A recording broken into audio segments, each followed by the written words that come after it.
ফেডারেশনের সম্মানিত সভাপতি, প্রধান অতিথি, আসলে সময় অত্যন্ত সংগ্রামী সাথী বন্ধুগণ, আগামী যে ভোট যুদ্ধ, সেই ভোট বিপ্লবের মাধ্যমে জাতীয়তাবাদী শক্তির উৎপাদন হয়েছে। পেরেছে হাসপাতাল ক্যাথলিক ইউনিয়ন পেরেছে, আমরা সকল উপস্থিত হয়েছে। ব্যক্তিগত পক্ষ থেকে জানাই সালাম এবং শুভেচ্ছা। আসসালামু আলাইকুম। তুলবেন, দোয়া করে সবাই দোয়া তুলবেন, দোয়া তুলে রাখেন। আগামী দিনে ওরা চলে আসবে, সেই ক্ষেত্রে সবাই ঐক্যবদ্ধ। সম্মানিত সভাপতি, প্রধান অতিথি, বিশেষ অতিথি, আমি একটি কথা বলি।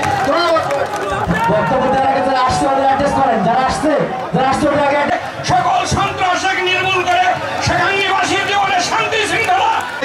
খালেদা জিয়া, তারেক জিয়া যাদের নমিনেশন দিয়েছে তাদেরকে মানে না, তারেক জিয়াকে মানে না, তাদের কথা আপনারা কোনোদিন শুনবেন না। বাংলাদেশ জনগণের কোনো প্রতীক আছে?